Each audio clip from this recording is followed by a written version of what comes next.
तो आज हम पढ़ने जा रहे हैं मौर्य काल के बंदरगाह के बारे में। इससे पहले मौर्य काल की कई विशेषताओं को हम लोग पढ़ चुके हैं। जब मौर्य काल के बंदरगाह को जब हम पढ़ना शुरू करेंगे तो हम जानेंगे कि इसमें से बुद्ध और महावीर के काल के 3 बंदरगाह, जैसे देख लो इसमें ईस्ट 1 और वेस्ट 1 एंड वेस्ट 2।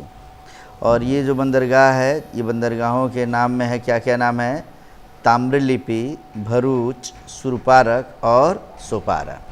ये सब के सब बंदरगाह है बुद्ध और महावीर काल के।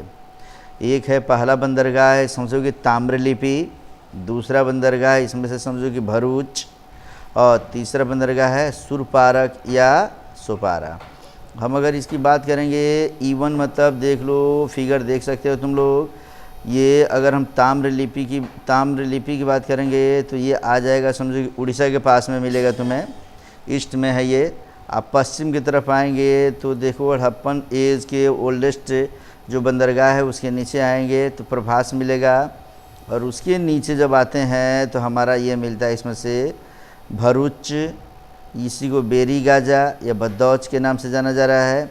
और नीचे है इसमें से सुरपारक, माने दक्षिण की तरफ वेस्ट में तुम्हें सुरपारक वही सोपारा के नाम से भी कहीं कहीं जाना जाता है इसमें से। तो ताम्रलिपि देख लो यहाँ पे उड़ीसा के पास में है, और दक्षिण में सिंहल देश के पास में आएंगे तो आगे ताम्रपर्णी मिलेगा। लेकिन ये फिगर को हम लोग देखेंगे बाद में, पहले जो लिखा हो उसको पहले फिर से समझते हैं कि बुद्ध महावीर काल के 3 बंदरगाह। पहला बंदरगाह जो उड़ीसा में है उसे क्या बोलेंगे हम लोग? ताम्रलिपि। और पश्चिम में समझ लो जो है गुजरात के नीचे की तरफ उसे भरूच बोलेंगे, और उससे नीचे कर्नाटक के आसपास जाएंगे तो वहाँ सुरपारक या सोपारा मिलेगा। केवल मौर्य काल में मसूलीपत्तनम विकसित किया गया, माने इसके पहले के बंदरगाह पहले से ही उपस्थित हैं।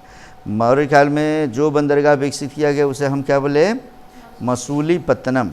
अच्छा, प्रभास जो ओल्डेस्ट है हड़प्पन काल से ही है, इसको नया रूप दे दिया गया। और पूर्व के बंदरगाह का संपर्क बर्मा से है। बर्मा को किस नाम से जानेंगे हम लोग? स्वर्ण भूमि। 2 नाम बार बार पूछता है परीक्षा में कि मौर्य काल में बर्मा को किस नाम से जाना जाता था? स्वर्ण भूमि से।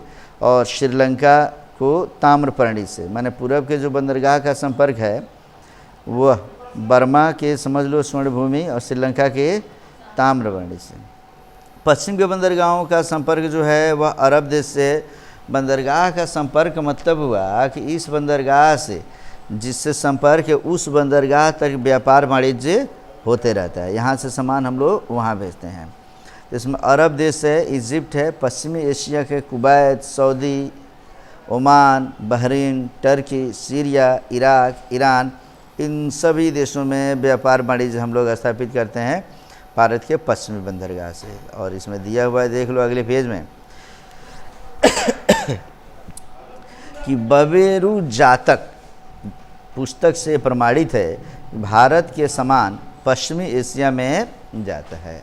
यह प्रश्न पूछता है कि भारत के समान मौर्य काल में पश्चिम एशिया में व्यापार वाणिज्य के लिए जाता है, तो आखिर इसका स्रोत क्या है जी? तो स्रोत क्या है इसका? बवेरू जातक पुस्तक।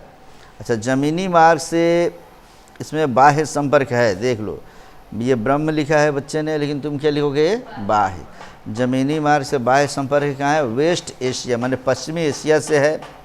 और CA माने सेंट्रल एशिया से, माने मध्य एशिया। मध्य एशिया में कौन? बैक्ट्रिया, यारकंद, कासगर, खोटन से। वाया माने किस रास्ते से होते हुए यहाँ तक पहुँचते हैं हम लोग? तो सेंट्रल एशिया चीन से संपर्क है, डायरेक्ट चीन से नहीं। माने हमारे यहाँ से अगर चीन अगर जाना हो तो डायरेक्ट पहले हम कहाँ जाएंगे? सेंट्रल एशिया जाएंगे, है ना, ज़मीनी मार्ग से। और तब हम लोग चाइना जाएंगे। चाइना हम लोग डायरेक्ट क्यों नहीं पहुँच पाते हैं बच्चे? हिमालय पर्वत की कठिनाइयों की वजह से। अच्छा, जल मार्ग से संपर्क है कहाँ कहाँ? तो पश्चिमी एशिया से, वेस्ट एशिया दिया हुआ है इसमें, अरब क्षेत्र है, इसमें से मिस्र है, श्रीलंका है एंड स्वर्ण भूमि। अभी चीन एंड साउथ ईस्ट एशिया से सीधा संपर्क नहीं है। अच्छा, रोम से भी संपर्क है। आ रहा समझ में ना जी? मैंने स्वर्ण भूमि हो, श्रीलंका हो, मिस्र हो। मैं फिर से एक बार बता दूं कि ताम्रपर्णी की बात करेंगे तो सिंहल देश समझेंगे, श्रीलंका समझेंगे। और देख लो यहाँ ताम्र लिपि की बात करेंगे हम लोग तो यह उड़ीसा समझेंगे। मसूलीपत्तनम जो है यह समझो कि आंध्र प्रदेश के आसपास में मिलेगा। ठीक है ना। इस फिगर में ऊपर थोड़ा सा बन गया है, लेकिन तुम कहाँ समझोगे, आंध्र प्रदेश आसपास में। तो इस तरीके से हम अब आते हैं नीचे की तरफ। ये हमारा हो गया क्या, बंदरगाह। कि हड़प्पा काल के बाद से समझो कि कई कई बंदरगाह विकसित होते हैं, जिसमें से मुख्य तौर पे मौर्य काल में जो विकसित हुआ है वो कौन है, मसूलीपट्टनम। क्लियर है बच्चों। तब अगले टॉपिक में हम पढ़ेंगे अब आयात निर्यात।